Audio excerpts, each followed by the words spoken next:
umeshafanya biti? Njoo nao nyumbani sikilize. Niko home saizi, njoo tu fast hapa nisikilize stoki, wewe njoo. Nikashangaa sana, yani nilichokuwa nakitegemea tofauti nikawarudia kwani mlikuwa mmeshampigia nini? Amna, umeongea naye vizuri. Nimeongea naye vizuri kabisa, mbona hata sijaona tofauti? Yani nilishangaa, kumbe basi tu ni Mungu mwenyewe alipanga tu ile jambo litatokea. Kwa baada hapo ikawa ni rahisi. Nikaenda, nimefika home, nimekaribishwa vizuri. Nakumbuka marehemu mamake nilimkuta akiwa hai kipindi kile. Tulipikiwa ugali, tulikula vizuri. Nipo ghetto kwa Blue pale. Nilienjoy sana kumuona yule kijana, kwa sababu ilikuwa ndio kwanza nilikuwa mimi ni shabiki yake kweli, yani kiukweli, yani mimi waga ni shabiki yake toka zamani.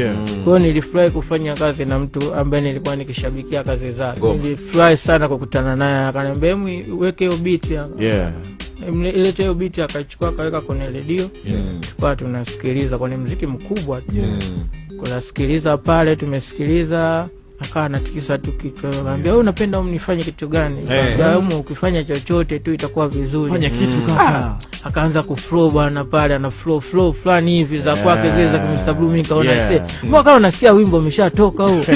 Nilifurahia sana. Alafu akaja akabadilisha tena style, akaanza kuchana kama anaimba, ndio hiyo aliyofanya kwenye Mbona huko.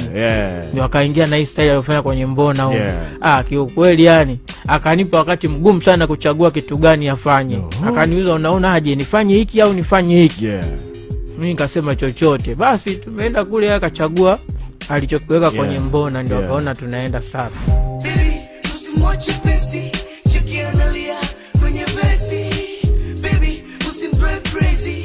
No my. Baby, usimwache pesi, cheki analia kwenye besi. Don't drive crazy.